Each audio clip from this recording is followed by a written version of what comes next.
Hello and welcome to career cloud. हम आज इस वीडियो में एसएससी सीएचएसएल 2021 का नोटिफिकेशन को डिटेल में समझेंगे, ठीक है। क्योंकि ये पूरा नोटिफिकेशन 65 पेज का है, सो हर एक पॉइंट को कवर करना बहुत ही वीडियो लंबा हो जाएगा। सो हम इसमें इम्पॉर्टेंट पॉइंट्स को सिर्फ कवर करेंगे, ठीक है। और इतना सफिशिएंट होगा इस नोटिफिकेशन के बारे में। हम इस वीडियो में करने क्या वाले हैं, हम इस वीडियो में इम्पॉर्टेंट पॉइंट्स को देखेंगे। जैसे हम इम्पॉर्टेंट डेट्स देखेंगे, एज लिमिट देखेंगे, एज रिलैक्सेशन भी होता है उसको भी देखेंगे, सर्टिफिकेट से रिलेटेड क्या इंपॉर्टेंट पॉइंट्स हैं वो भी देखेंगे।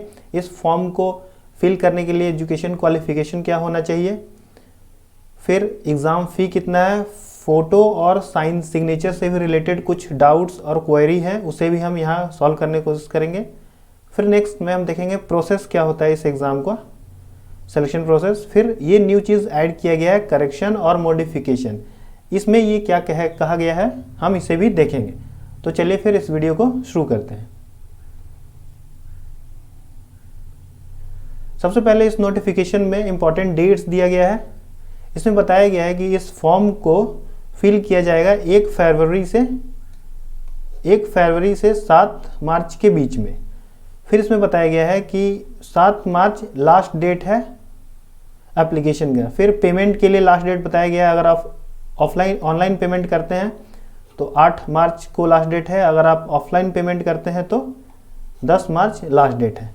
फिर यहाँ पर बताया गया है कि जब फॉर्म फिलअप करना ख़त्म हो जाएगा तो आपको इस 11 से लेकर 15 तक विंडो दिया जाएगा फॉर्म को मॉडिफाई या फिर करेक्शन के लिए। हम इसे भी डिटेल में देखेंगे आगे वीडियो में। फिर उसके बाद दिया गया है कि टीयर 1 जो आपका है वो शेड्यूल किया गया है दिस ईयर मई में।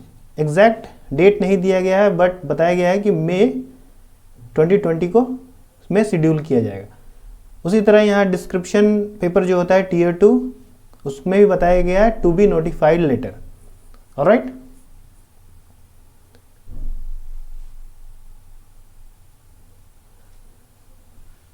आगे नेक्स्ट होता है एज लिमिट। एज लिमिट, अगर कोई कैंडिडेट यूआर कैटेगरी से बिलोंग करता है तो उसके लिए 18 to 27 एज लिमिट है। यानी और यहाँ पे नीचे मेंशन किया गया है कि अगर यूआर कैटेगरी का कोई कैंडिडेट है तो वो 1995 से पहले उसका डेट ऑफ बर्थ नहीं होना चाहिए और 2004 के बाद का उसका डेट ऑफ बर्थ नहीं होना चाहिए। इसमें एज में यहाँ पे कुछ रिलैक्सेशन भी दिया जाता है। अगर आप किसी भी कैटेगरी से बिलोंग करते हैं यूआर के अलावा SC ST OBC PWD ex serviceman और सारा ये मेंशन है यहाँ पे टेबल में, ठीक है। अगर आप ST से हैं, SC ST से, तो आपको 5 साल एज रिलैक्सेशन मिलता है, मतलब आप इसके बाद भी 5 साल तक भर सकते हैं। OBC के लिए डिफरेंट 3 साल का एज रिलैक्सेशन है, उसी तरह वेरियस कैटेगरी के लिए यहाँ पे डिफरेंट एज रिलैक्सेशन है। ऑलराइट, अगर आप एज रिलैक्सेशन के लिए एलिजिबल है यानी आप अगर किसी भी कैटेगरी से बिलोंग करते हैं तो आपको सर्टिफिकेट प्रोड्यूस करना पड़ता है उस चीज़ के लिए, ठीक है।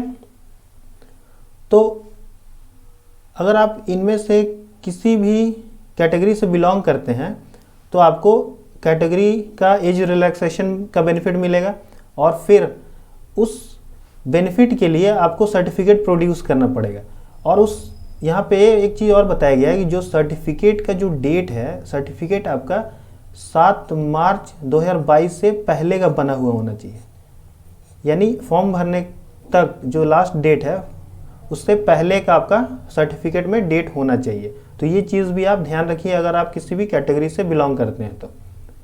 ऑलराइट, सो नेक्स्ट में ये फॉर्मेट दिया हुआ है। यहाँ पे एसएससी जितने भी एग्ज़ाम है एसएससी का वो अपना एक फॉर्मेट प्रिस्क्राइब करता है। अगर आप SC ST कैटेगरी से हैं तो यहाँ पे आपको इस फॉर्मेट में ही बना के देना पड़ेगा। ये SC ST का फॉर्मेट है, ठीक है। अगर आप डिफरेंट कैटेगरी से हैं, से फॉर एग्जांपल आप OBC से हैं, तो आपको इस फॉर्मेट में आपको सर्टिफिकेट सबमिट करना पड़ेगा और ये सर्टिफिकेट डीवी के टाइम में सबमिट करना पड़ता है, उससे पहले नहीं। ठीक है। नेक्स्ट उसी तरह यहाँ पे एक सर्विसमैन का भी फॉर्मेट है। इस फॉर्मेट में ही आप नोटिफिकेशन के एनेक्शर में आप इस सर्टिफिकेट को डाउनलोड कर सकते हैं और फिर बना सकते हैं अगर आप किसी भी कैटेगरी से बिलोंग करते हैं तो। ठीक है।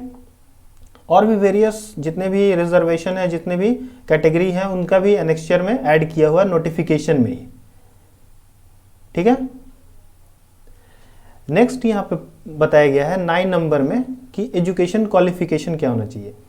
एजुकेशन क्वालिफिकेशन में अगर आप एलडीसी, पीए और डीईओ डेटा एंट्री ऑपरेटर भरते हैं तो आपका सिंपल 12 पास होना चाहिए। अगर कोई भी कैंडिडेट 12 पास है वो एलिजिबल है किसी भी स्ट्रीम से।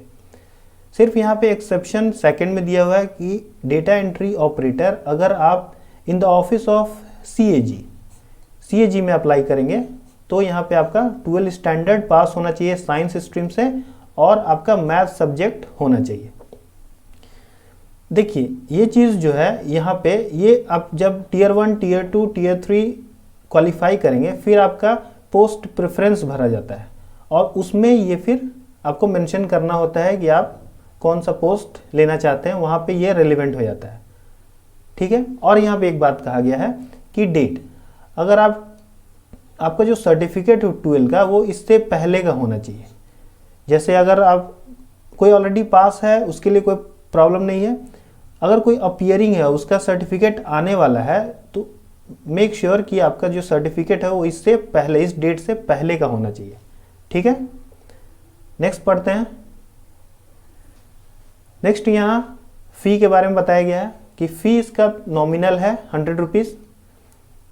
और यहाँ पे नेक्स्ट में बताया गया है कि women candidate of any category और male candidate of SC, ST, PWD और एक्स सर्विसमैन, इन सबको फ़ी नहीं पे करना है। फ़ी सिर्फ करना है यूआर और ओबीसी, वो भी मेल कैटेगरी को, बाकी किसी को भी फ़ी नहीं पे करना है। यहाँ वेरियस मेथड दिया गया है कैसे कैसे पेमेंट हो सकता है, मोड। ठीक है।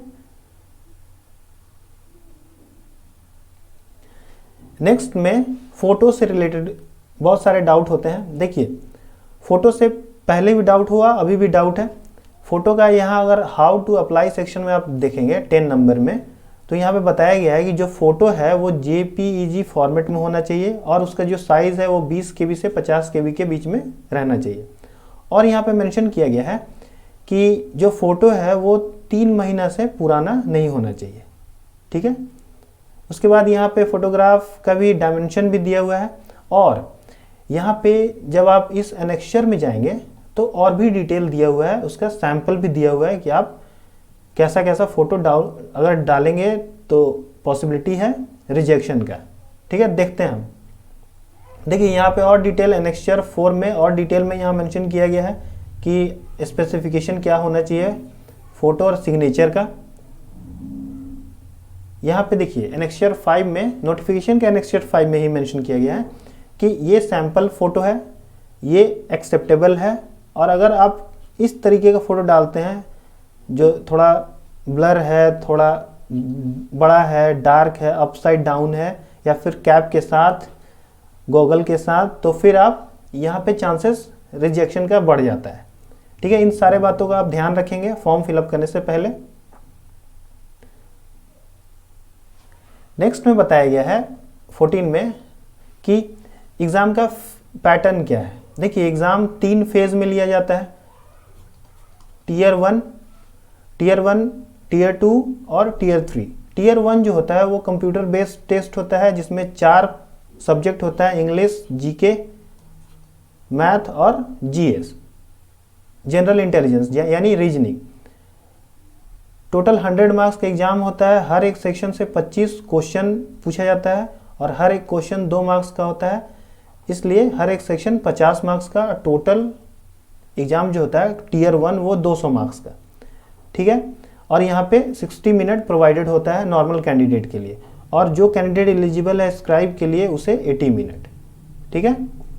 और फिर उसके बाद जब आप टीयर 1 में क्वालिफाई करेंगे तो फिर आप टीयर 2 के लिए जाएंगे, और टीयर 2 होता है डिस्क्रिप्टिव पेपर। डिस्क्रिप्टिव पेपर यानी आपको उस पेपर में पेन और पेपर मिलेगा और उसका सिलेबस, उसमें आपसे एसे, लेटर और प्रीसी पूछा जाता है।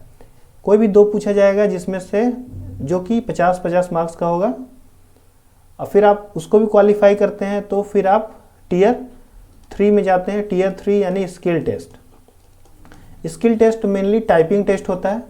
इसके बारे में भी हम डिटेल में सेपरेट वीडियो में बात करेंगे। इसमें भी बहुत सारा कंडीशंस हैं, ठीक है। चलिए हम नेक्स्ट पॉइंट पे जाते हैं। नेक्स्ट पॉइंट, ये नया चीज़ इंट्रोड्यूस किया गया है, सीजीएल में भी इंट्रोड्यूस किया गया है, इस सीएचएसएल में भी इंट्रोड्यूस किया गया है कि फॉर्म फिल करने के बाद आपको 11 मार्च से लेकर 15 मार्च तक विंडो दिया जाएगा। विंडो में 5 दिन का विंडो में आपको मॉडिफिकेशन या फिर करेक्शन के लिए 2 चांसेस दिए जाएंगे। यहाँ पे जब आप देखेंगे 12.5 में यहाँ बताया गया है कि अगर आप फर्स्ट टाइम करेक्शन करते हैं तो आपको 200 रुपीज़ चार्ज पे करना पड़ेगा, और फिर से अगर आप सेकेंड टाइम फिर से उसको मॉडिफाई या फिर करेक्शन करना चाहते हैं तो आपको 500 रुपीज़ पे करना पड़ेगा। यानी 2 टाइम आपको चांस मिलेगा इस चीज़ को चेंज करने के लिए या फिर मॉडिफाई करने के लिए, ठीक है। चलिए आज के लिए इतना ही।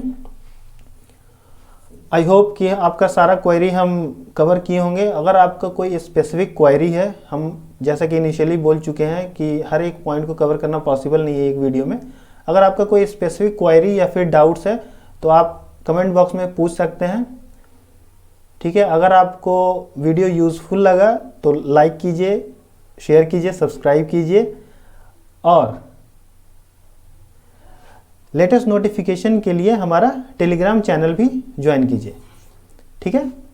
Again thank you for watching, stay safe, take care.